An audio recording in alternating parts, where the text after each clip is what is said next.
study, and play come together on a Windows 11 PC. And for a limited time, college students get The best of both worlds. Get the Unreal College Deal. Everything you need to study and play with select Windows 11 PCs. Eligible students get a year of Microsoft 365 Premium and a year of Xbox Game Pass Ultimate with a custom color Xbox wireless controller. Learn more at windows.com/student offer. While supplies last. Ends June 30th. Terms at aka.ms/collegepc.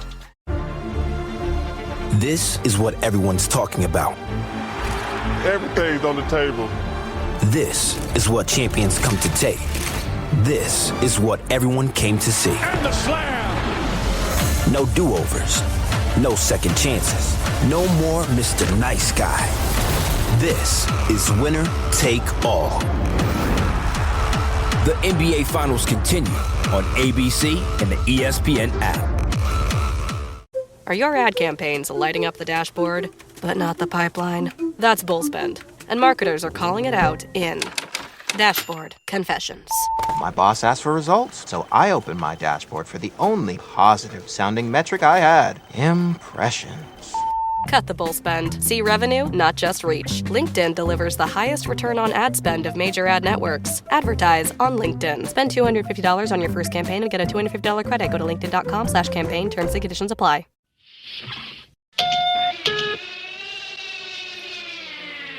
Well, here we go.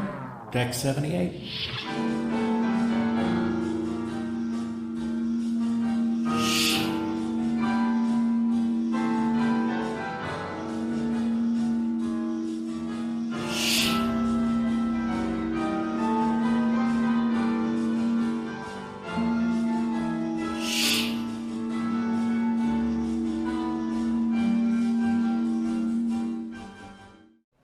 Hey, this is Mark A. Altman. And this is Ashley Miller, and we are the Inglorious Treksperts. Back on Deck 78, where the drinks are stiff and the conversation is lively.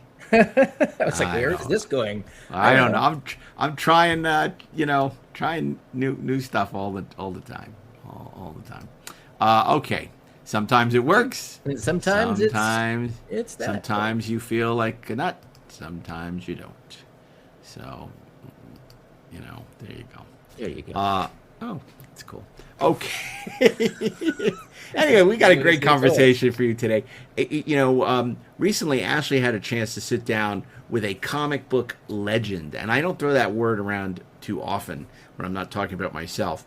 It's comic book legend Chris Claremont. Man, he had the X, whatever the X Factor was, he had it. He had the X Factor. Remember that show, The X Factor? What was that? Yeah. That was a ripoff of American Idol, was it? Yeah, exactly. Remember. Yeah, it was like a talent show. Okay. Yeah, I don't think that even begins to cover it. I mean, in a lot of ways, Chris Claremont is to comics what George Lucas is to science fiction. He took something that was a little niche-y, and he wildly expanded its popularity through the X-Men, and he did it by building on a world and by adding scope and characters and drama and giving it an epic sweep that I think comics at that point, I mean, they had it, but not to the extent that we're talking about. It's the difference between a really great streaming show and an episodic television series from like 30 or 40 years ago. They could still be great, but they've just got different agendas. When in your comic book collecting career did you start to pay attention to writers? I want to say it was fairly early. Honestly, the first time I think I really sat up and truly started to pay attention in a big way was when The Dark Knight Returns came out, Frank Miller, and then with Watchmen it was Alan Moore, and then I started buying differently. I started really paying attention to who was writing and creating the books that I really loved, and I went hunting for other work that they had done, and I tried out other things they were doing. That's a great question. That was something of an awakening for me. in terms of figuring out who these creators were and understanding their voice, or even the artists, like how they drew differently. Well, it's funny because as you're fond of mentioning, I'm considerably older than you. Maybe not considerably, but I'm older than you. Yeah. So my comic book journey preceded The Dark Knight Returns, by many years, and I used to, in middle school, junior high school, there was a comic book shop that opened. It was right at the heyday of direct sales, and we would go every week, over to the comic book store. And I started, at first it was the same thing. I just knew what I liked, what comic books I liked to buy. But then it was sort of like, Danny O'Neill with Batman and John Byrne, obviously, as a double threat as an artist and a writer.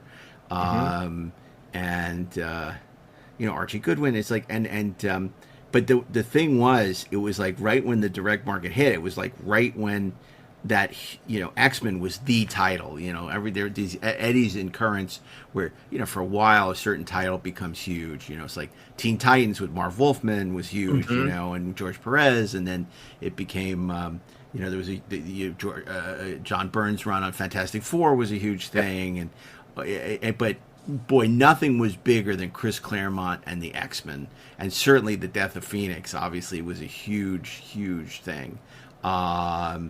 But I was I hadn't been a big X-Men fan, but boy, I became one, and he is just an incredible storyteller. Oh God, yeah. Almost from the jump. It was he changed that book, just almost effortlessly. I think, he gave it something that it didn't have before. He saw the potential.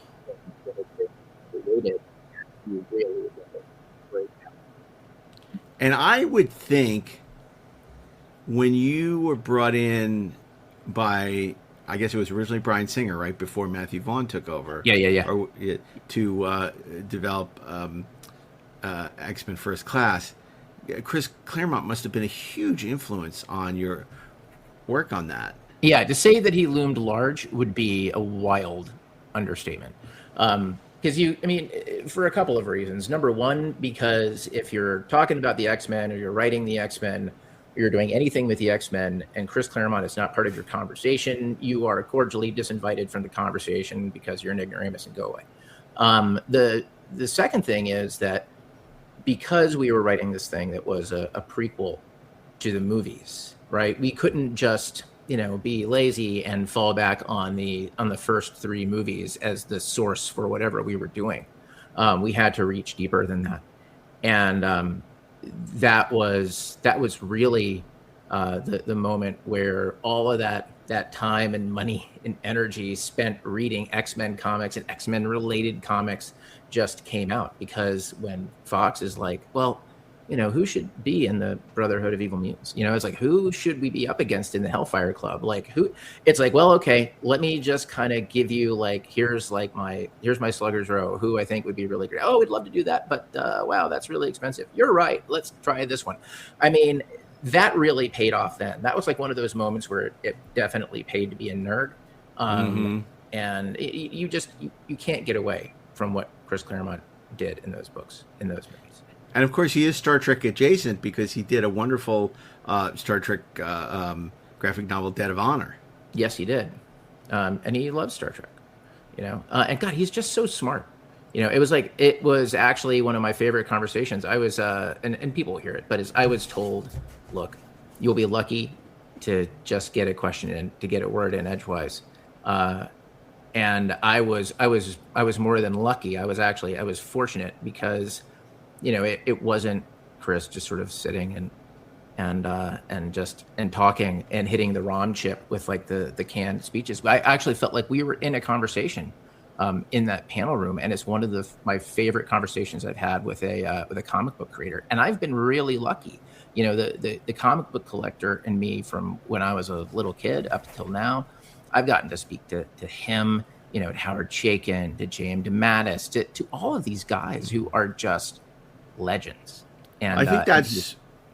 Sorry, I was going to say that's one of the things I think unfortunately, on the comic book, the convention circuit, you see largely movies, TV, and video games have, sort of, swamped comics, and you don't really see comic books being honored. But the wonderful thing about GalaxyCon, which we're frequent guests at, is how much they love and cherish comic books, and how much they put the spotlight on the comic book writers and artists and creators. And I think that's another thing that makes GalaxyCon so terrific. Oh, for sure. And it was standing room only in that panel room. Yeah, that's great. He's a living legend, comic book Hall of Fame, super talented, super nice guy, another great Canadian, isn't he? Yeah. And his kid's great. We talked about, Navy stuff, like crazy people. It was awesome. X-Men Second Class. Okay, so without any further ado, let's share this wonderful freewheeling conversation between Thor X-Men First Class writer and legendary X-Men writer. So it's Ashley Miller and Chris Claremont in a freewheeling conversation. So enjoy, and then we'll be back with a few closing thoughts. Ladies and gentlemen, Mr. Chris Claremont.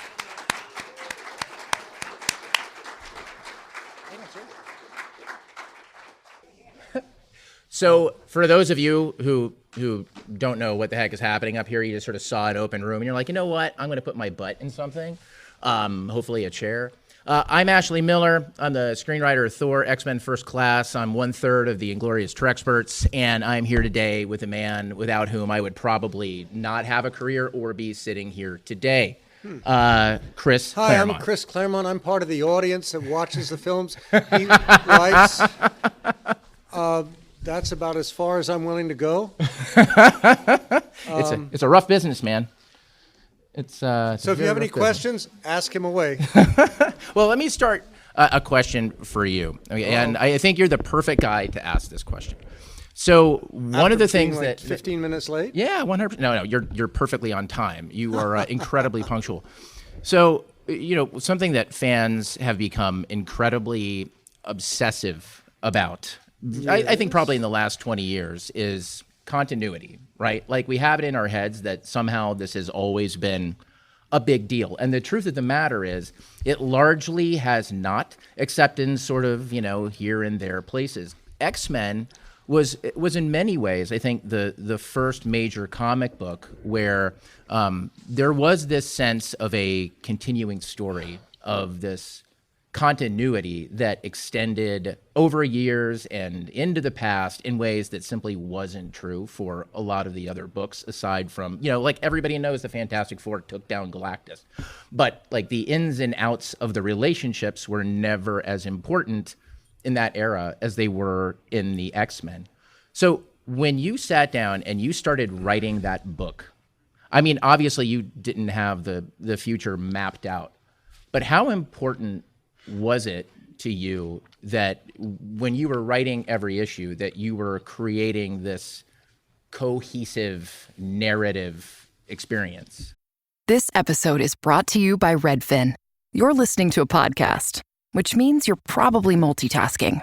Maybe even scrolling home listings on Redfin, saving homes without expecting to get them. But Redfin isn't just built for endless browsing. It's built to help you find and own a home. With agents who close twice as many deals, when you find the one, you've got a real shot at getting it. Get started at redfin.com. Own the dream. You may think you know McDonald's drinks, but you don't know them like this. From fruity refreshers like the Strawberry Watermelon Refresher and the Mango Pineapple Refresher with popping boba, to crafted sodas like the Sprite Berry Blast with berry-flavored Sprite topped with cold foam. Who knew ice-cold drinks could be so fire? 6 all-new drinks are here. Try them all, now at McDonald's. Refreshers contain caffeine. Experience a membership that backs what you're building with American Express Business Platinum. Get 2 times membership rewards points per dollar on eligible purchases in key business categories, as well as on each eligible purchase of $5,000 or more, on up to $2 million in eligible purchases per calendar year. American Express Business Platinum. There's nothing like it. Terms apply. Learn more at americanexpress.com/business-platinum. Introducing Fidelity Trader Plus, the next generation of advanced trading from Fidelity. Customize your tools and charts and access them seamlessly across desktop, web, and mobile. For faster trades, anywhere you go. Try the all-new Fidelity Trader Plus. Learn more about our most powerful trading platform yet at fidelity.com/Trader Plus. Investing involves risk, including risk of loss. Fidelity Brokerage Services, LLC. Member NYSE, SIPC. Expedia and Visit Scotland invite you to come step into centuries of history that await in Scotland. Castles steeped in legend, walk along cobblestone streets. Come share the warmth of stories passed down through generations. This is a place with a past that is fully present today and all yours to explore. Plan your Scottish escape today at expedia.com/Visit Scotland. I cannot answer now, nor can I consider in the future any questions or answers presented to me at this panel. I mean, why does a writer? How does a writer write? Why does a writer write? You take it one step at a time. You look at the characters you are presenting. In issue 94. Things happen. In issue 95, more things happen. In issue 96, you deal with the consequences of that happening. Why do you stop because you're in issue 97 or 98 or 99 or 101 or 102? The answer I give people when they ask me is, as far as I'm concerned, issues 94 through page 11 of 279 are one life, a constant life, in the same way that when you got up this morning and realized you had to do this panel, and you stopped going, oh God, Claremont. Yeah, don't laugh. Yeah. You move on. It's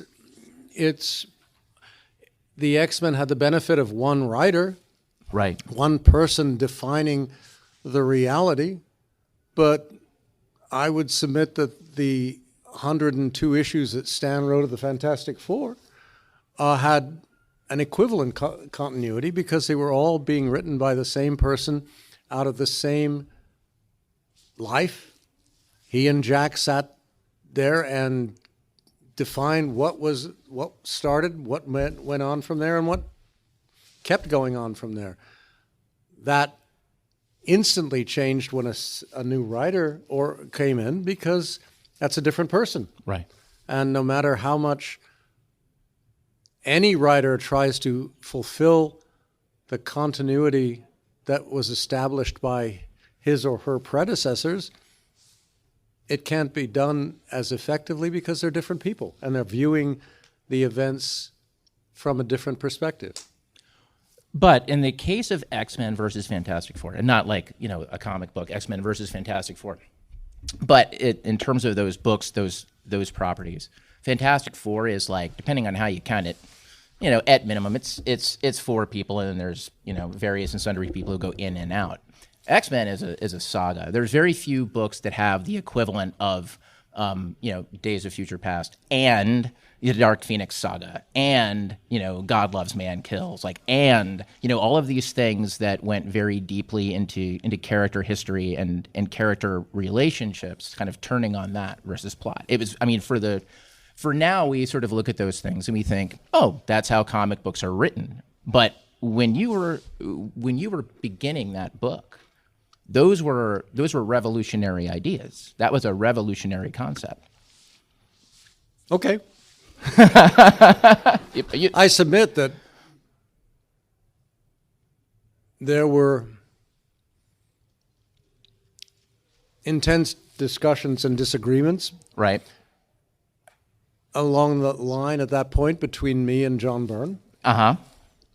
Because we both felt we were right. We both knew that we were right.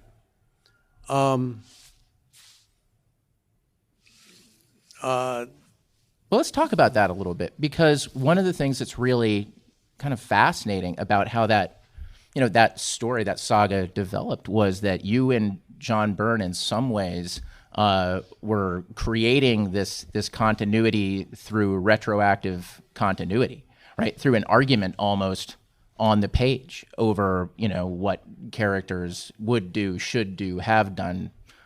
I mean, and I submit that Stan and Jack probably had equally similar arguments. Right. That's why probably Jack went to DC. Right. It's welcome to creative reality. I submit that probably a similar discussion occurs in film between the writer and the director and the actors concerning how scenes, characters, the story goes. Probably to a much lesser extent, it happens in theater. But there, at least, you have the writer on scene with the director and the actors. Right. And it's more of a three-way interaction. The difference in comics is that while it's a three-way interaction, we're there. And in Stan and Jack, in relation to Stan and Jack, and because I was, as far as I was concerned, taught by Stan how this all works, the artists and me, for want of a better way of phrasing it, had the last word. Right. Literally. Literally. And that's why Jack probably felt he goes or I go, and in the end he went to DC. And John felt he basically made his position to editor-in-chief Jim Shooter that he goes or I go. And the rest, as they say, is history. But by that same positioning, the same thing happened years later when, I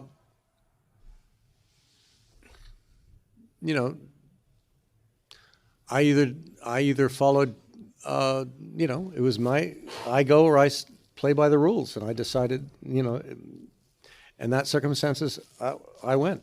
Right. It's like sometimes you just get to the point where the creative point that's in the conversation is too important to you, right? Well, the challenge in comics is that it's a visual medium. Right. It's all about how the story is presented to the audience. The story is presented as visual images, pictures. The artist defines how the pictures flow on the page. But what are the images presented by the pictures? Who defines what they're showing, and who has the last word in a sense of defining what those pictures are saying? Right. That's where things can get stroppy. Right. I mean, was there an instance where in this creative conversation with John Byrne that could get contentious in terms of those decisions, that you feel like it ended up leading to a choice that you hadn't thought about before that was maybe better? Yeah. Gene. Yeah. Can you talk about that? We didn't... It was never... the original story ends with her getting, the Phoenix forces stripped from her body, and she's left at that point a significantly damaged person. Her mental acuity was significantly lowered. And she was returned to Scott. Happy Christmas. You now have a less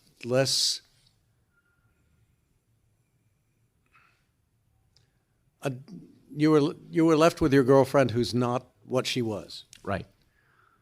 But much more sweet than she was. Yeah.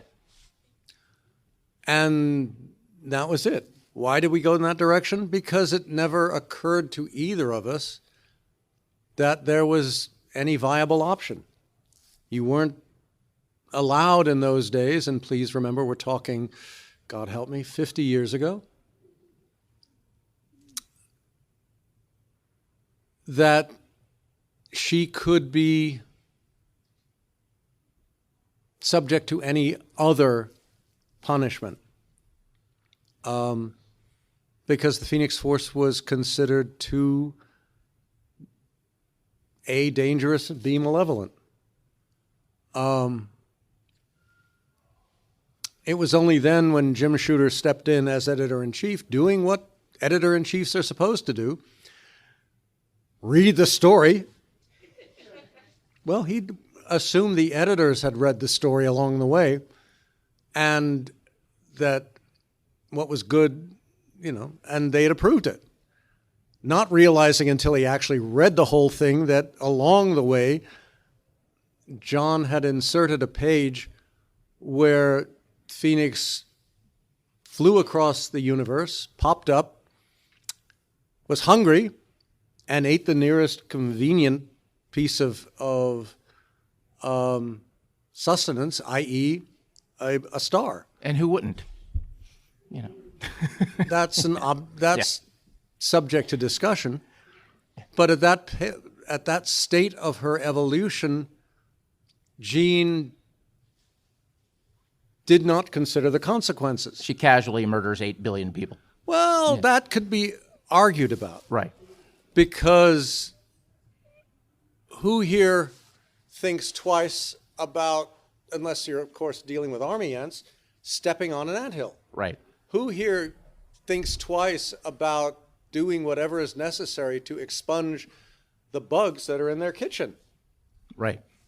It's a matter of where you stand in the evolutionary stream of things. At that point, Jean could be considered, certainly by me, as high in the evolutionary chain above us as we consider ourselves above an amoeba.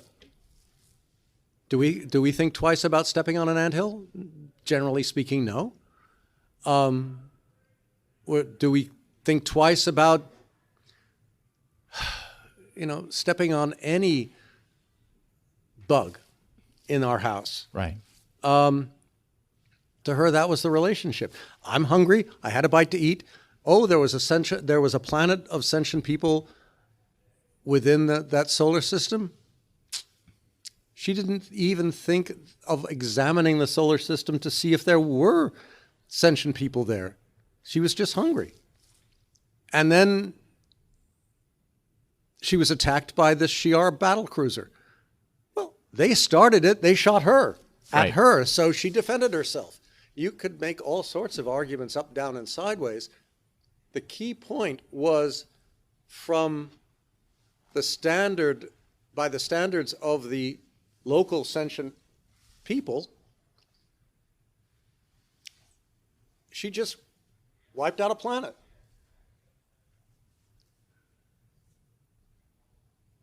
One could make the point that similar acts happen all the time on Earth. It's one branch of the local sentient species making a statement to another branch of that same species. She just stood a whole lot higher on the food chain. Had she waited a few minutes before eating dinner, right, she might have thought, "Whoa, I can't do that. There are people on this planet. How do I know they're people? Because they're a lot like me. Well, they look funny, but they're a lot like me. Maybe I will Not eat them? Not eat the star. Right. Look for something else. I mean, do you claim that Galactus is evil because he eats stars with sentient planets? Right. Well, yes. Except that, yes, it's a story that I wrote. Reed healed Galactus and restored him to health. And I threw in a bit in X-Men where Lilandra goes and shows up in the FF's headquarters and says, "Yo, what are you doing? You have committed genocide, future genocide, against who knows what in the universe. What gives you the right?" Sue Richards' attitude is, "Excuse me, we're sleeping here." And Lilandra's attitude is tough luck.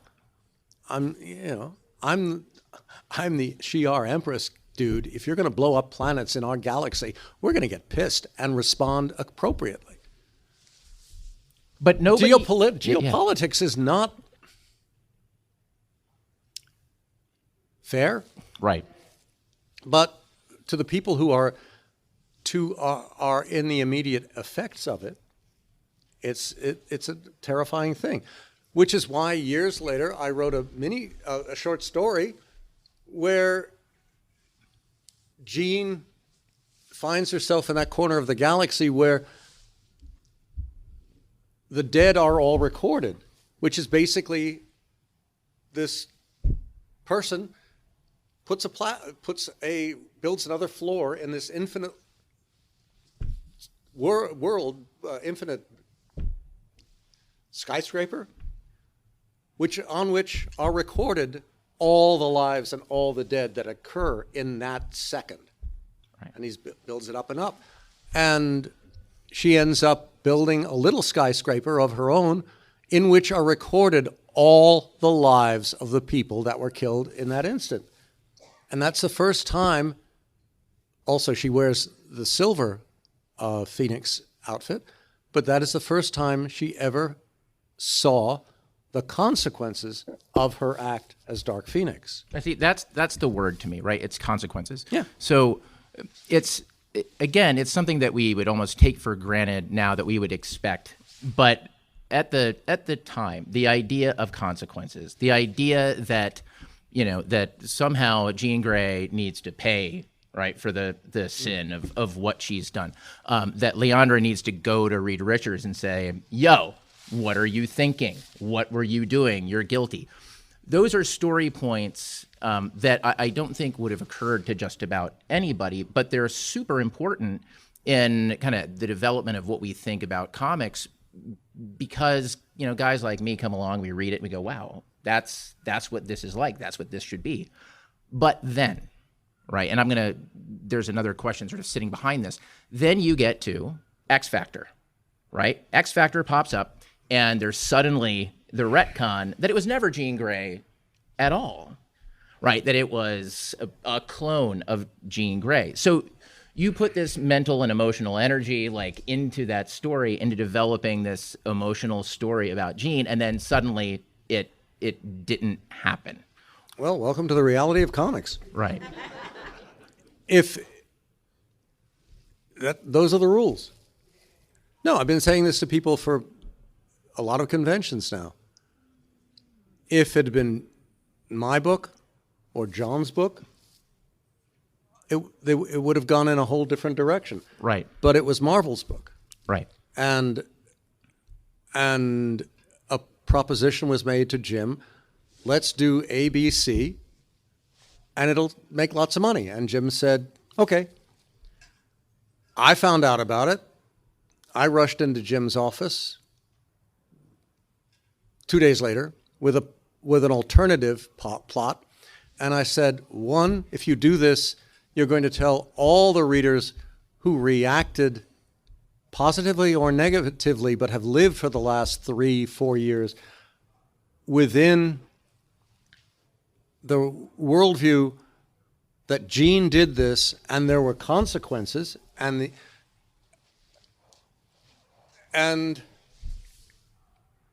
You are saying to them, F you. There were there were and are no consequences.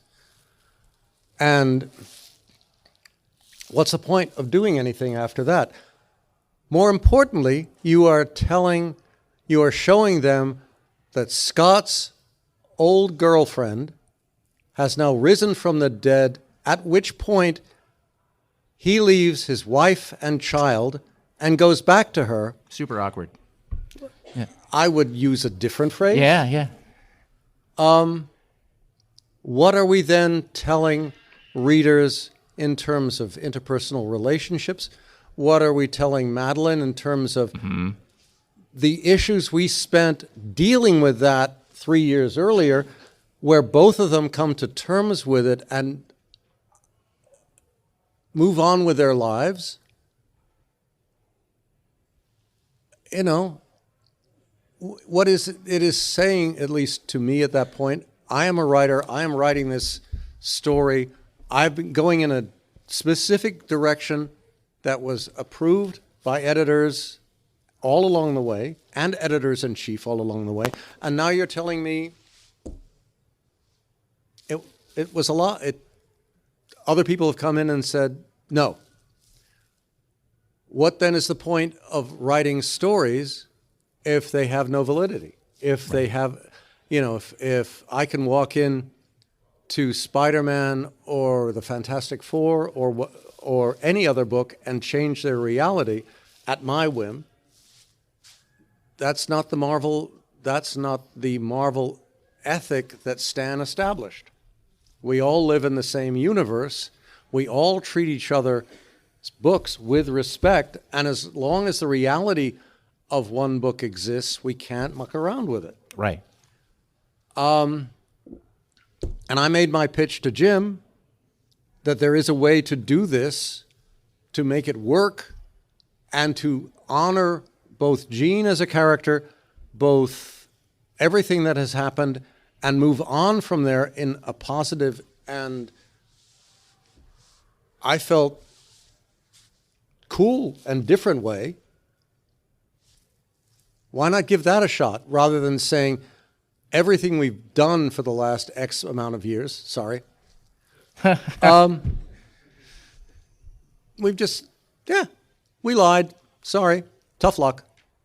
Okay, but let me kind of put this to the audience. So I honestly, raise your hand if you remember that Jean Grey came back and Phoenix was never actually Jean Grey in X Factor, or you just remember, oh yeah, she was Dark Phoenix and then bad shit happened and then she died, right? Okay, so there is that emotional memory of the story that sticks. There's and God knows, maybe this is a whole other question area, but twice now there's been an attempt to adapt the Phoenix story into film. Both times failed completely for various and sundry reasons, but nobody has said, let's do, right? Well, that's a whole other issue that we could talk about too. Well, no, I mean, actually. This spring, Uber Eats has you covered. Whether you're celebrating mom, dad, or your favorite grad, not all of us are great planners, and with the Uber Eats gift hub, you don't have to be. Send flowers, perfume, champagne, or just their favorite meal straight to their door. Gifts arrive in as little as 25 minutes, and you can add a personalized video message for that additional so-not-last-minute touch. So this spring, get a leg up on gift giving with Uber Eats. Last-minute gifts that land every time. Must be 21 or older to purchase alcohol. Product availability varies per region. See app for details. This episode is brought to you by Netflix. The Four Seasons is back for Season 2, starring Tina Fey, Will Forte, Coleman Domingo, Marco Calvani, Carrie Kenny Silver, and Erica Henningsen. After a difficult year, your favorite group of friends continues their tradition of vacationing together, now with a baby in tow. From the Jersey Shore to upstate New York and Italy, their getaways are sure to take unexpected turns where comedy ensues. Watch The Four Seasons, now streaming only on Netflix. This episode is brought to you by Perfect Bistro Cat Food. cats, this ad is for you. Has your human ever called you picky, persnickety, choosy? If so, Perfect Bistro cat food is for you. With ingredients like wild-caught tuna and pasture-raised lamb, tantalizing textures, and delectable flavors that meet even the most discerning cat standards. You're not picky, you're just perfectionists. Perfect Bistro, mealtime perfection for every cat. Have your human visit perfectbistro.com. This episode is brought to you by State Farm.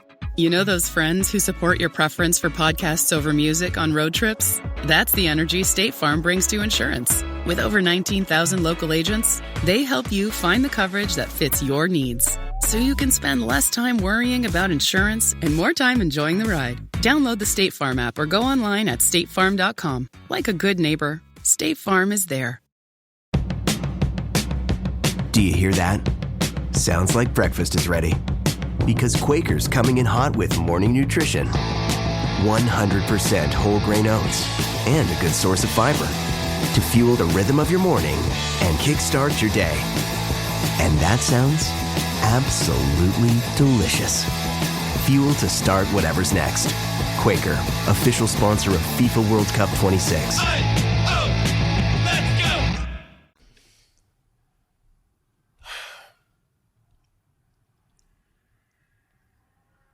It gets to a problem when you're dealing with people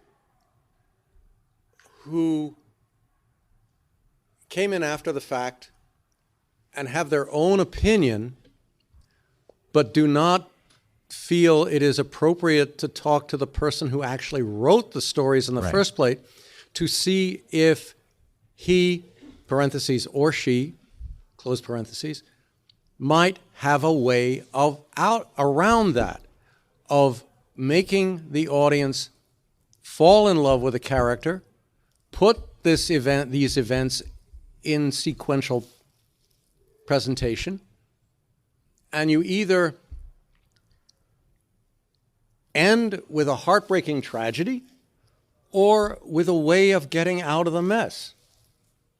But what you end up with are people who have their own ideas, their own sense of what they want to do, and it never gets fulfilled because they couldn't find a way to put it within either one film or two films in a way that satisfies either side of that rubric, because they were working for a studio that really didn't give a damn. And when Dark Phoenix came along, and this was Simon Kinberg's way of trying to make up for the original Dark Phoenix, his idea was to present it as two films. In the first film, you'd fall in love with Phoenix because she saves the universe. Well, not a bad thing. Good for her. Thank heaven. In the second film, it all goes south. And are we dealing with a tragedy that will break your heart and make everybody go home in tears? Or do we find a way in telling the story for Scott and the X-Men, and perhaps Jean, to counteract it, to do what heroes do, perhaps, save the day? And if you can do that and get away with it, then that's a film that everyone will go home remembering. Did Simon speak to you at all? Did Simon ever speak to you before? No. No? No. Okay. Why should he? I write comic books. Right. But you are who you are. I can tell you why I didn't talk to you. Think I by had 10 that days. point, but yeah. By that point, the situation with Fox was so screwed up. Right. And they, if there was a hope of doing both the two film, who knows? He might have. You'd have to ask him those questions. But the studios, Fox especially, there's a reason if you look in the background going all the way through Deadpool versus Spider-Man, you see a lot of interesting bits of wreckage. All of them starting with the word F. Or Fox. Depends. They were embarrassed by superhero films. They were embarrassed by superhero films that were successful. They were really embarrassed by a superhero film that made so much money even they couldn't hide it. You know? But the opposite side of that is success like that gave Deadpool versus Wolverine a whole lot of possibilities that hadn't existed 5 years earlier. Right.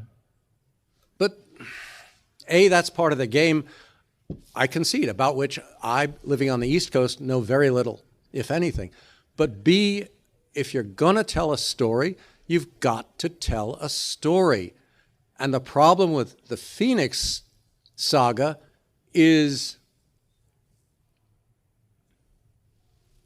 ego aside, no one since I originally wrote it has been able to tell a story, that story, to deal with that story. Well, great.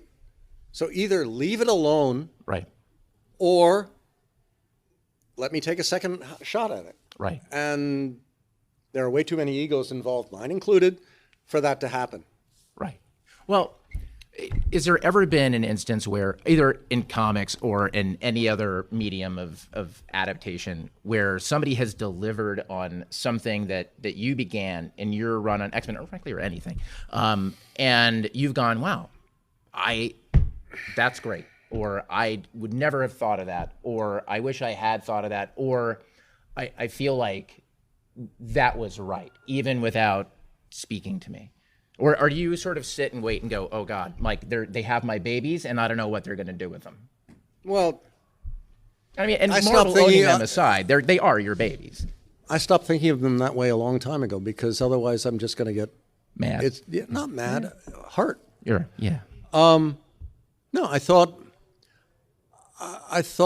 Logan was the most accurate portrayal, or the best looking portrayal of Charlie and Logan that I'd seen thus far in 20 years. I would have tweaked it for what I would think is a better pair of endings. But, you know, that's a whole different discussion. If you want to hear it, come by my table. I actually thought that Deadpool Logan, it was the best, finally, portrayal of Logan that I'd seen in 20 years. And you know how crazy it is to think of comic book characters and film portrayals of comic book characters in that aspect?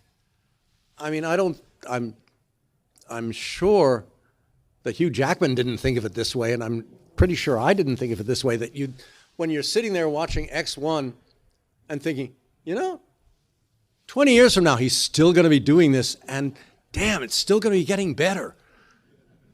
I mean, come on. Right. We're talking comic books. But, well, sometimes it works. But the only real reason it works is that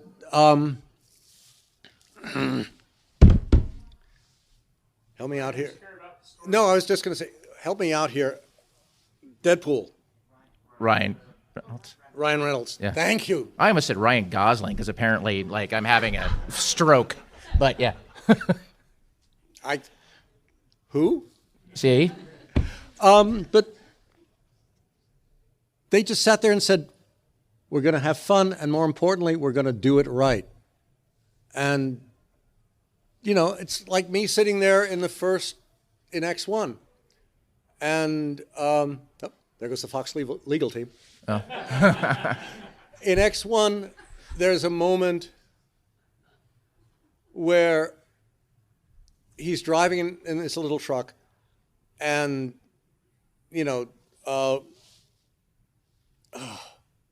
Rogue looks at him and says, "Does it hurt?" And he looks at her, and he looks at his hands, and he looks out of the road ahead, and he looks back at her and back at the road. And he just says, "Every time." And I remember my wife and I are at the premiere, and before I could stop myself, I just stood up and said, "Yes!" Because they got it right. Out of the 25 screenwriters that whose work was swiped to put together to make that film, one of the lines, one of the moments was that. Now, aside from my wife elbowing me on the side and saying, "Shit, sit." Sorry, I didn't mean to say that. It's just the Tourette's. It's fine. Sit the F down. Yeah. You know, I was sitting there looking, finally somebody got them right. And that's what it is. The thing, you know, you have to... the reason, you know, writing it as long as I have, getting to know the characters as long as I have, I know them. Logan, to me, is not just somebody who has claws and slashes and kills. He's a person. Well, what makes him a person? Emotions, feelings, needs, desires. Okay, what does that mean? Well, you do what a writer does. You figure out who the character is. Who, what, where, when, why, and how. You put him in a group of characters. You create a situation. How will he react to that situation? What feelings will he have to the people around him? What feelings will they have reacting back to him? The difference is I can control those moments on a page.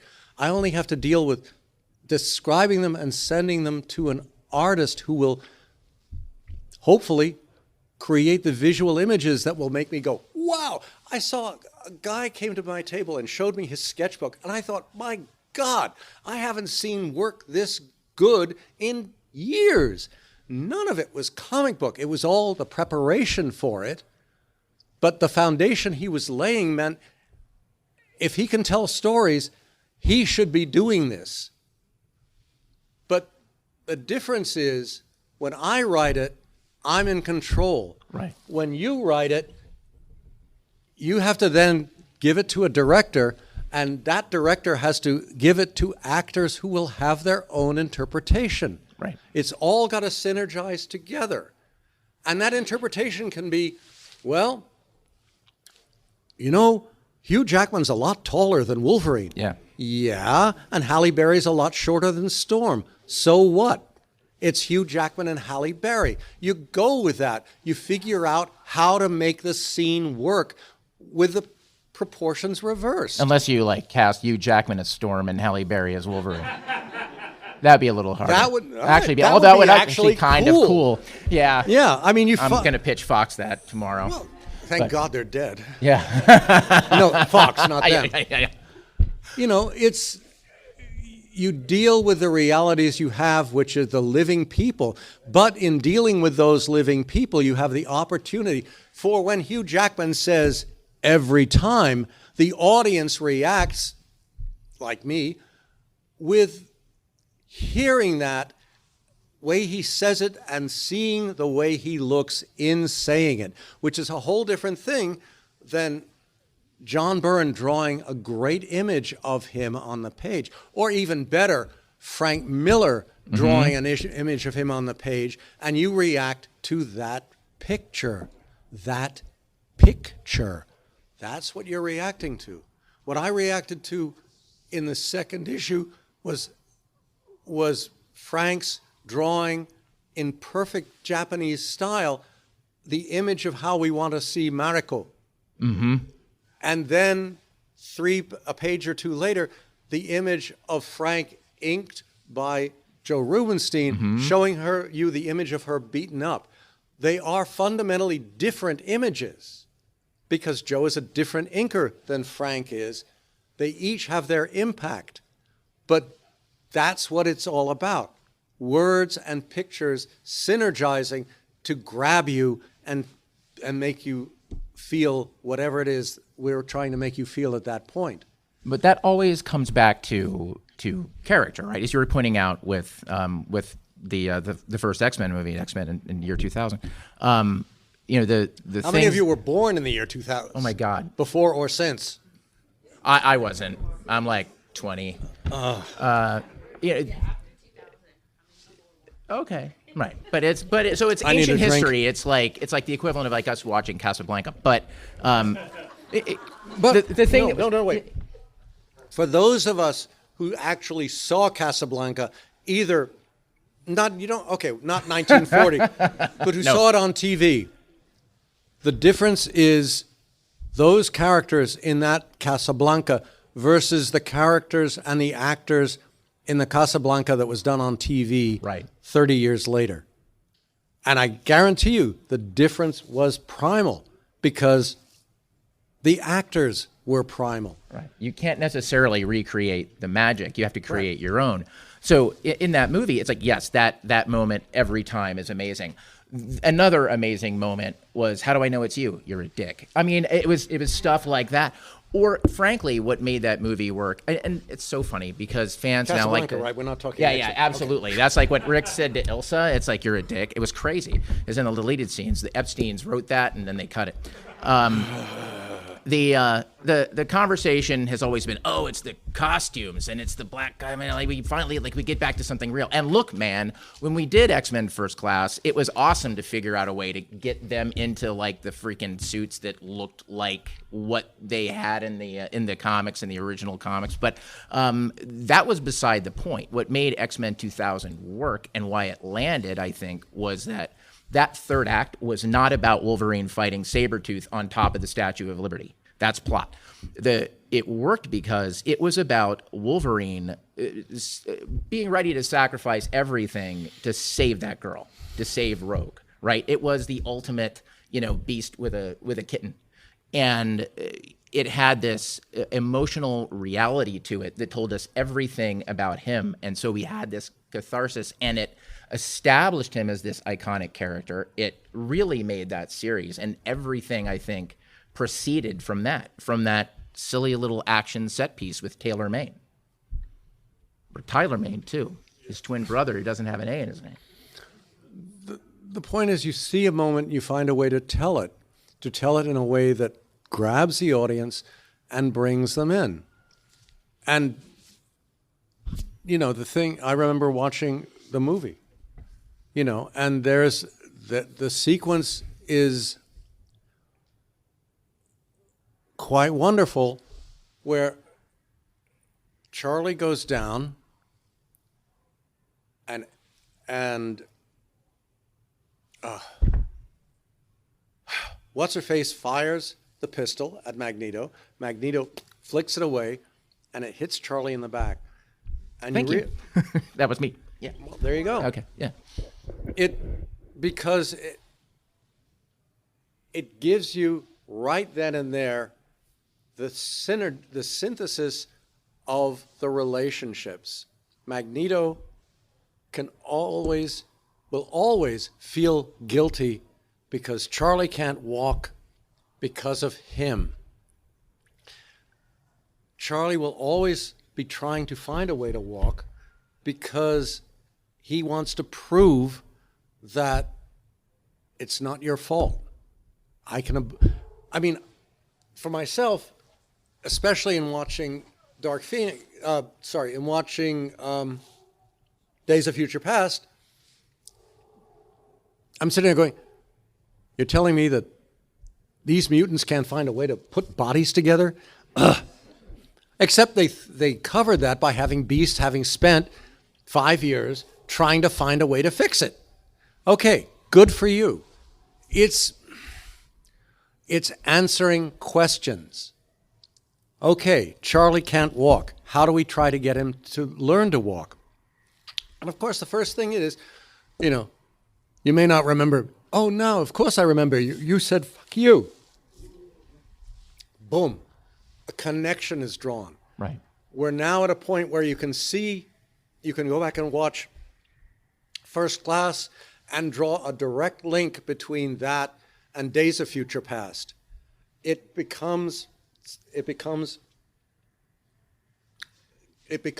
linked so that you now have a reason why all the actions Magneto takes have a foundation, all the actions Charlie takes have a foundation, all the actions that Mystique takes, can't even remember my own characters, Jesus, have a foundation. But without those foundations, the film falls apart. Any story falls apart. And that's what it's all about. You tell a story. Arthur Adams drew the funniest moment and yet the most painful moment in a story he did, where you've got all these little baby X-Men running for their lives, being chased by evil, dare I say it, lawyers. Well, Mojo was... Yeah. We won't go into that. Yeah. They'll come after us. But they come up to a sense of ruin, a set of ruins, that's a huge set of ruins, the bottom of which is a superb house. This is the house that Stan and Jack built. And on top of it are all the miniseries that have occurred since. See, I told you the cops are coming. Yeah. And some of them look halfway decent, mine. And the higher it gets, the higher it gets, the worse it gets, because you pile too much C-word on top of good stuff, it all begins to break. And the problem with corporations is the minute you get a successful miniseries, you want another one, and another, and another, and another. And sooner or later, the year becomes nothing but miniseries or mega miniseries, and there is less and less time to build the character of the characters. And that's what it's always been about. If you cannot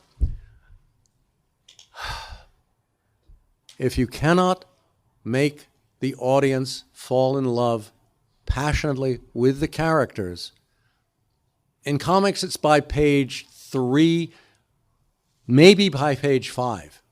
You have a little more time in books. You have, about 12 minutes in films? Yeah, if that. Or the first commercial break in TV. If you can't have that happen, if you can't have it happen by the end of the first episode, forget about it. You're screwed. Yeah.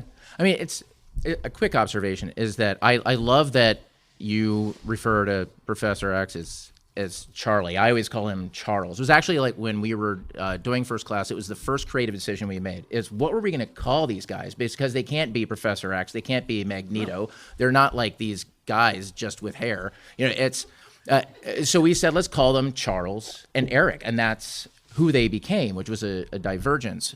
But what you're saying about accumulating continuity, one of the primary drivers behind doing something like First Class was that Last Stand was such an epic Charlie Foxtrot, and things had been accumulated that were negative in the view of the audience, that Fox was like, we need a reset.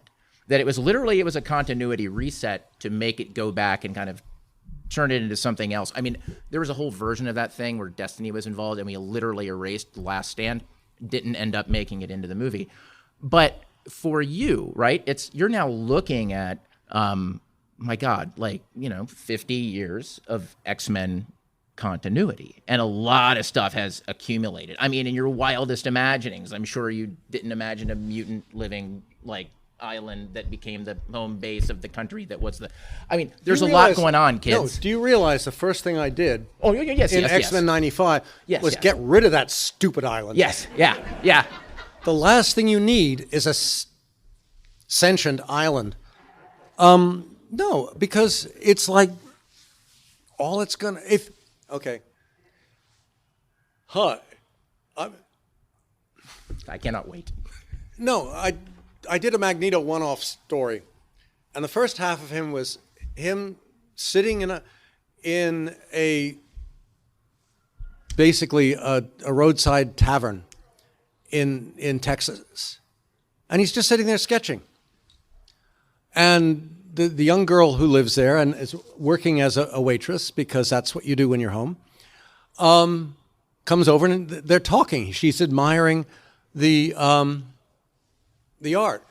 At the same time, the TV is broadcasting about a home or a prison, tactfully put, in Texas for children who had been identified as potential mutants, one for the children, one for the parents. And the government had just grabbed them and put them there. No, no court, no hearing, no nothing. It's, I don't know, like crossing the border. We won't go into that. But no, I did it for a reason. And there were people in the bar, and they were saying, that's right, get rid of them. And the thing is that the audience had to be reminded of is Magneto's heard this all before. Mm-hmm. And he knows the consequences. But he's just sketching. And the scene comes to an end, and then there's a scene that is the resolution of the story. In between was a 3-page segment. And my original idea was the segment was Magneto terraforming Mars. Why? Well, from his perspective, it'll take a generation. But at the end of the generation, Mars will be habitable by sentient humans. And what's he going to say? Hi, mutants. Get off the stupid planet you live on. Come to Mars. Live happily ever after. Yes, you can bring your parents. Yes, we will let you bring your non-mutant siblings. But they will know that they are not the primary inhabitants of this world. This will be your home. From this home, we will go out and introduce ourselves to the omniverse, and we will live happily ever after. As for the rest of people on Earth, well, they're a step down the solar food chain. And they're gonna stay there. You want to come visit us? No. Find another way out of the solar system, and believe us, we will keep an eye on you. And the editors said, no. Turns out they had a similar story being done by someone else. And we ended up with a traditional 3-page establish Magneto and his resentment of the X-Men. He's been doing this for the better part of a century. Why does he need to keep doing it? But that was their decision. It's their book. They make the call. But the point is, you establish his character. You establish the relationships. You establish what it all means. But at the end of it, you have Magneto basically scarred by the 2 or 3 years he spent in concentration camps and spent in Auschwitz, shoveling up the bones of the dead and looking for what was left. And that's the one seminal aspect, I suppose, of the years I did on the book is the Holocaust. Mm-hmm. And because it was the only way I could define mutant reality in terms that the rest of the world, the rest of our readership might understand, but not simply the readership of color, the readership of religious belief, the readership of origins. No, this isn't a book about 5 white middle-class kids going out and saving the world. This is a book about people who come to know what's at stake and their attempt to head it off. Yes, it's a very political concept. No, the movies had a hard time defining it in terms that everybody could accept, unless you had Mystique and Magneto going at each other head to head with Charlie in the middle trying to say, stop, there's a better way. Problem being, of course, it was set in the Nixon administration, which until recently was the epitome of You're kidding, right? And I'm sorry.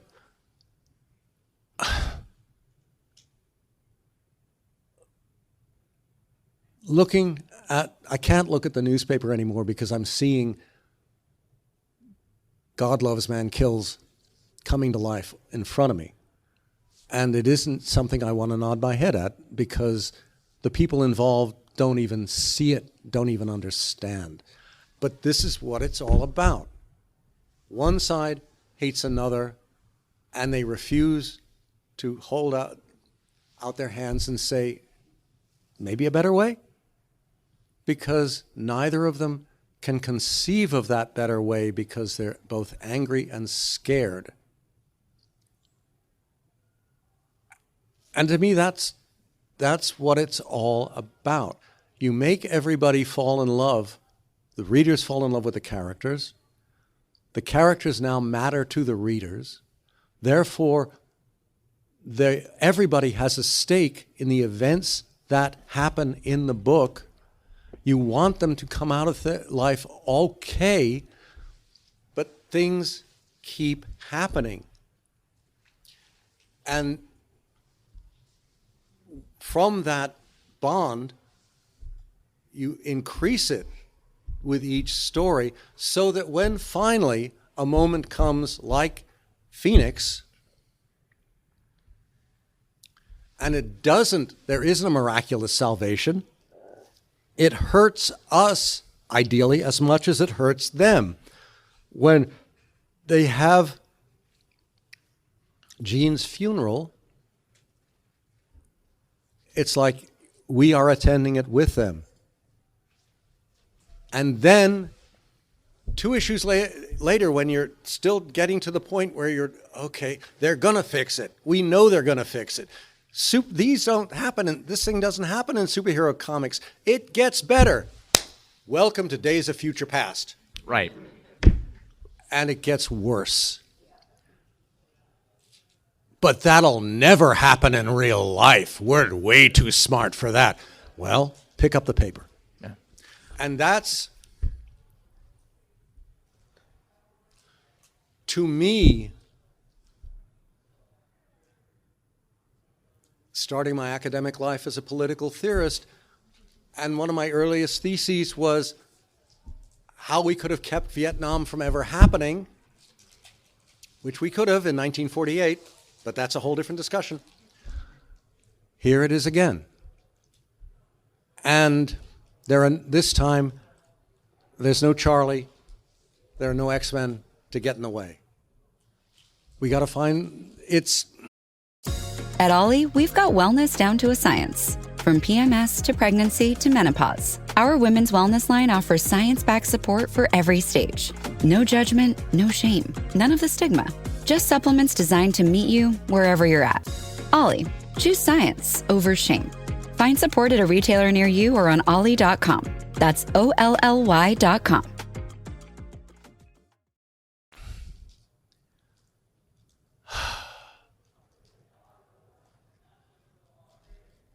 Galactus is a giant 60-foot-tall guy wearing a miniskirt who wants to eat the Earth because that's what he does.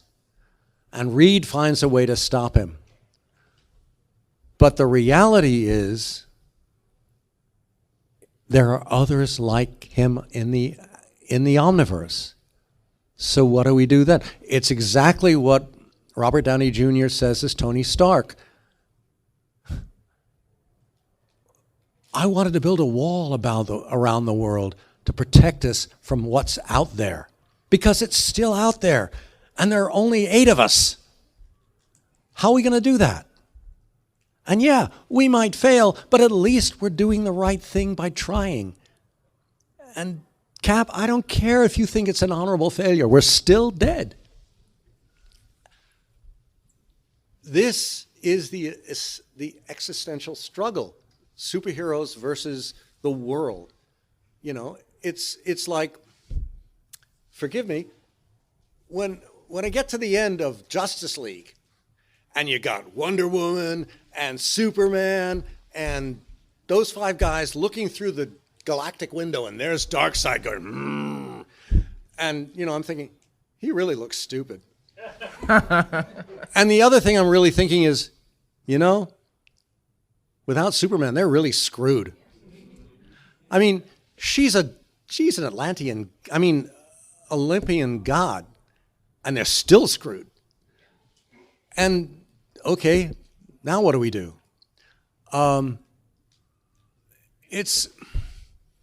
It puts it on terms that we, the audience, can understand. Okay, what do we do next?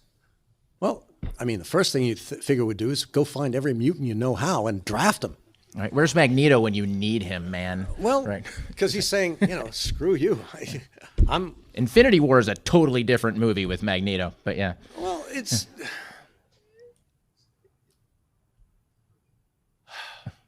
But don't they, the problem is, I always thought of the X-Men as at some point, that was the whole point of Madeline and Scott. He gotten to the point of his life where he met a woman he loved. They had a kid. Maybe by the, you want to draft him back into the soup? Okay. But he comes in like a guy who's been called up to go out to the Middle East and do what guys do in that situation. But he has a family. He has things to lose. You can't just say, Reed is all. The thing that made the FF different was Reed always had something to lose. Nobody else does. Right. All of them are transitional. That's why I'm intrigued by the next Spidey movie, because he not only has something to lose, he's given it away. Right. Are there consequences? I sure hope so, but we'll find that out in 2 months? Yeah, I think is it beginning of July or end of July? End of July. Oh, I thought it was May. Okay. Oh, right. That's Mandalorian Grogu. There you go. Who? I love him. Wait, no, but I've seen him without the helmet. That's Reed. Yeah, it's Reed Richards is in that movie. Him and Yoda are going to kick ass and take names. It's like, so wait, does that make them, never mind. The Mandalorian is the thing. But, so I hate to end this. I actually truly hate to end this. Also, I feel ever so slightly bad that you guys didn't get to ask questions, but also part of me doesn't care. Although I care a lot. But here's the thing. Come down to my table. Come down to his table, all right? So this is the way that we're going to... Bring him with it. Or pay me to stay away, one of the two. Yeah. But this has been so great. Thank you so much. What a privilege to be able to sit here and talk to you.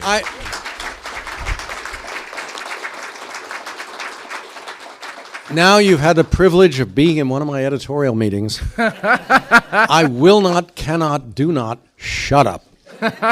For which I totally, deeply, personally apologize. Oh, no. I've been to my editorial meetings. I do. But like the saying goes, I will be here for 2 more days, beginning to end. Come on by the table. I'll be happy to talk until my kid elbows me in the head and says, we got to sign books. But seriously, it's a great pleasure being here. It's a great pleasure seeing all of you. I hope you had a good time. I certainly did. Thank you. Thank you all. And we're back with a few closing thoughts, as promised. Okay, another great interview, Ashley. Terrific. And at the same show, I believe you interviewed Larry Hama. We'll be bringing that to you soon. Oh my God, that was so much fun! I can't wait to talk about that one. He's just a character. But that. Can we call it It's Hama Time? Oh my God! Well, kind of wanted to tell you to do it and not do it all at the same time. Wow, it's like my wedding ring. I want to tease the Hama thing because I got to tell you, I normally don't go to panels I'm not on, as anyone will tell you. I have no interest in anything that I'm not involved with. But no, I'm being facetious. I don't generally go to things I'm not on because I'm busy and doing other things. But I went to see Ashley interview Larry Hama, and it was, oh my God, it's so great. I can't wait till you can all hear it because it is wild, and I'm like, this is great. I could just sit here and listen to Ashley talk to Larry Hama all day. I can just listen to Ashley talk to anybody all day. Maybe I should quit the show and just listen to the podcast. Yeah. So Just listen to Darren and Ashley do interviews, and I could be at home or on my long walks, getting 10,000 steps a day, listening to podcasts all day. Hey, I might be onto something. That's a pretty great arrangement. No, man, it was super fun. And you know, I will say, like, for the Claremont interview, if you actually listen to it, people, and you're not just skipping the meat of these things just to listen to Mark and I yammer at each other, that interview contains one of the greatest compliments I've ever received in my entire career, and you know, I'm gonna dine out on it forever. I thought that was when you were made an actual real boy, real Trekspert.